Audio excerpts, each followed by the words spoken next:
নমস্কার বন্ধুরা, ঘরোয়া রান্না বাই চৈতালিতে সবাইকে স্বাগত জানাই। সবাই কেমন আছেন? আশা করছি ভালো আছেন, আমিও ভালো আছি।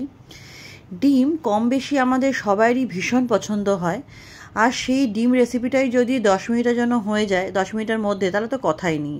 আজকে আমি আপনাদের সাথে ডিমের একটি দারুণ সুস্বাদু রেসিপি শেয়ার করব, ডিম ফ্রাই বা আন্ডা ফ্রাই। চলুন রেসিপিটা দেখে নেওয়া যাক। তার জন্য আমি 4টে ডিম সেদ্ধ করে নিই, এইভাবে ছাড়িয়ে নিচ্ছি চামচের সাহায্যে। আপনারা চাইলে হাত দিয়ে ছাড়াতেই পারেন। আমি চামচ দিয়ে একবার ট্রাই করলাম, দেখলাম খুব ভালো মতোই আমার খোলাগুলো ছেড়ে যাচ্ছে, হাত দিয়েও ছেড়ে যায়, অসুবিধা হয় না।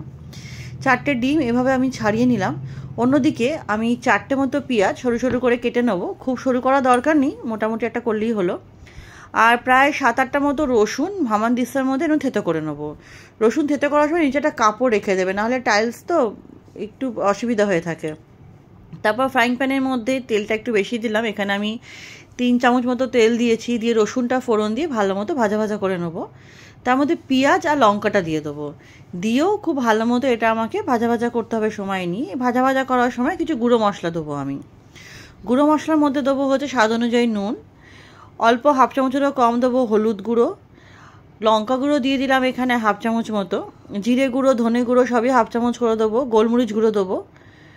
যেহেতু লঙ্কা দিয়েছি গোলমরিচটা বুঝে দেবেন। দিয়ে খুব ভালো মতো এটা আমাকে কষিয়ে নিতে হবে।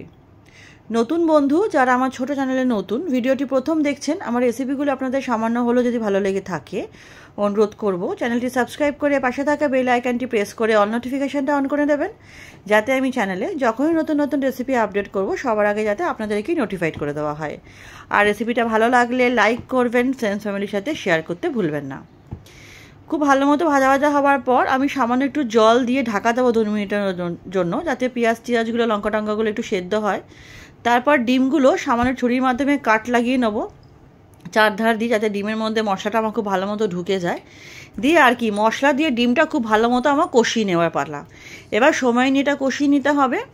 খুব ভালো মতো কষে গেলে লাস্টে আমি সামান্য একটু চিনি দেবো, যাতে নুন ঝালটা ভালো মতো ব্যালেন্স হয়। চিনি দিয়ে আরও 2-3 মিনিট কষিয়ে নিয়ে তাহলে আর কি গরম গরম সার্ভ করব, গরম গরম ভাতের সাথে, রুটি লুচি পরোটার সাথেও কিন্তু মন্দ হয় না। তাহলে ভিডিওটা আজকে এখানেই শেষ করছি, নেক্সট দিন আবার হাজির হব। সবাই খুব ভালো থাকবেন।